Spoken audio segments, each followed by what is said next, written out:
ماہ رمضان کی مبارک سعادتیں گزر رہی ہیں اور امید ہے کہ آپ تمام لوگ اس ماہ مبارک سے استفادہ کر رہے ہوں گے۔ جہاں خداوند قدوس نے اس ماہ مبارک کو قرآن مجید اور روزوں سے مزین کیا، وہاں پر ہم دیکھتے ہیں کہ 3 اہم شخصیات کو بھی اسی ماہ رمضان سے منسوب کیا گیا۔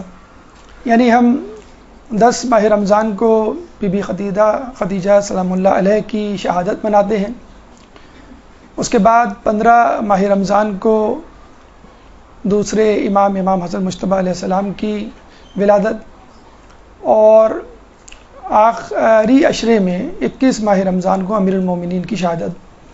تو یہ 3 شخصیات 3 عشروں میں ایک عجیب اتفاق ہے کہ پہلا عشرہ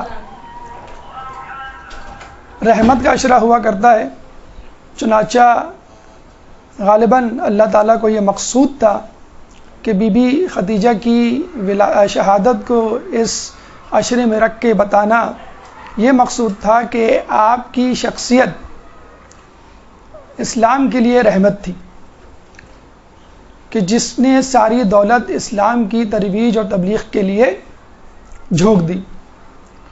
چنانچہ آپ کی شخصیت ابتداء اسلام میں اسلام کے لیے رحمت تھی۔ دوسرا عشرہ آپ نے سنا ہوگا، روایات کے مطابق مغفرت کا عشرہ ہوا کرتا ہے۔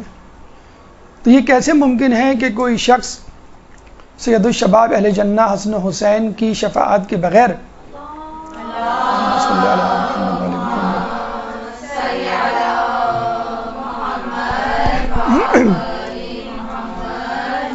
کی شفاعت کے بغیر اپنی مغفرت روز قیامت کروا لے۔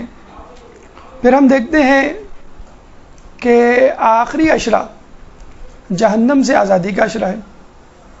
تو یہ کیسے ممکن ہے؟ جیسے کہ آپ نے سنا ہوگا پل صراط جہنم کے اوپر واقع ہے، اور جو پل صراط سے گزر گیا سمجھ لو کہ وہ جہنم سے بھی گزر گیا، جہنم سے آزاد ہو گیا۔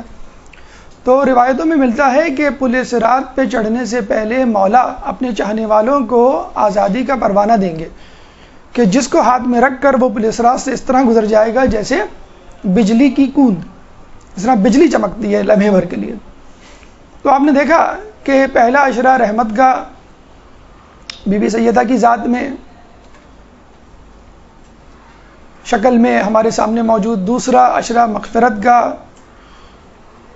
سید الشباب اہل جنہ حسن حسین کی شفاعت کے بغیر مغفرت ممکن نہیں، تیسرا عشرہ نجات جہنم سے آزادی کا کہ جو کہ مولا علی کی شفاعت کے بغیر ممکن نہیں۔